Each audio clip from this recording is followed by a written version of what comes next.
کہ رمضان میں اپنی آنکھوں کی حفاظت پوری کوشش کریں. یہ آج کے زمانے کے مردوں کا بڑا مشکل امتحان ہے. کاش ہماری خواتین کے ذہن میں یہ بات آتی کہ ہم اپنے جسم کو سجانے کا شوق پورا کرنے کا مطلب ہوتا ہے ان تمام مردوں کو گناہ میں مبتلا کر رہے ہیں. اگر ان کی سمجھ میں یہ بات آئے کہ شاید ہمیں اپنے سجانے کا شوق پورا اس طرح نہیں کرنا ہے کہ ان مردوں کو گناہ میں مبتلا کرے، طے بات ہے اللہ کے نبی نے جس چیز کو حرام کیا وہ حرام ہے. تو ہماری مائیں، ہماری بہنیں، ہماری بیٹیاں پرکشش لباس پہن کر کے، میک اپ کر کے، نئے نئے ڈیزائن کے کپڑے پہن کر اور سیکنڈ ٹائٹ پہن کر کے، بلکہ عورتیں بھی پینٹیں اور پتلونے پہن کر کے پھر رہی ہیں. یہ کس چیز کو دعوت دے رہی ہیں سوائے اس کے کہ تم گنہگار بنتے رہو اور تم ہمیں دیکھتے رہو، ہمیں اس کی پرواہ نہیں، ہمیں اپنا شوق پورا کرنا ہے.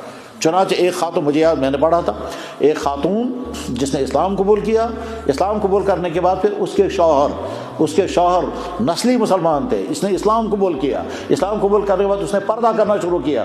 شوہر نے کہا پردہ ضروری نہیں ہے، بیوی نے کہا میں مسلمان نہیں تھی، میں نے اسلام کو سوچ سمجھ کر کے قبول کیا ہے، مجھے ہر چیز کو فالو کرنا ہے.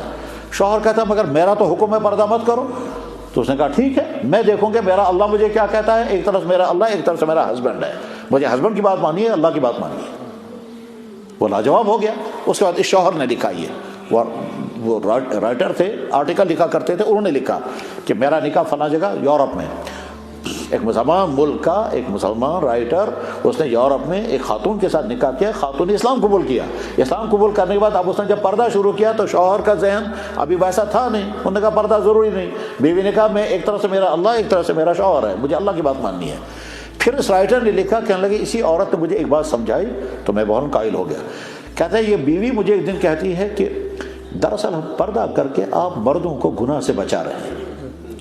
کہنے لگا میں سوچنے لگا یہ تو صحیح کہہ رہی ہے، اور اگر میں پردہ نہیں کروں گے تو اس کے مطلب یہ ہے کہ میں آپ کو تو خوش کر رہی ہوں لیکن باقی تمام مردوں کو میں گناہ میں ڈال رہی ہوں. میں پردہ کر کے گویا مردوں کو گناہ سے بچا رہی ہوں، اور اگر آپ کے سامنے پردہ والی عورت آئے گی اس نے آپ کو گناہ سے بچا لیا، اور اگر آپ کے سامنے پردے والی عورت نہیں ہے تو اس کا مطلب وہ بے پردہ ہو کر آپ کو گناہ میں مبتلا کر رہی ہے، کیونکہ آپ کرتے نظر نیچے رکھ نہیں سکو گے. تو کاش ہماری عورتوں کو یہ بات سمجھ میں آ جائے، مگر لگتا ہے سمجھ، کیونکہ قرب قیامت ہے اور اللہ کے نبی نے فرمایا تھا عورتیں سرکش ہو جائیں گی. تو یہ مردوں کا مشکل امتحان ہے، اور اپنے آپ کو اس امتحان میں کیسے پاس کرنا ہے، اپنے آپ کو سمجھانا ہے کہ اب تک ہزاروں مرتبہ اگر تم نے ہر قسم کی خواتین کو دیکھا ہوگا، ہاتھ میں کچھ نہیں آتا، حاصلات کچھ نہیں.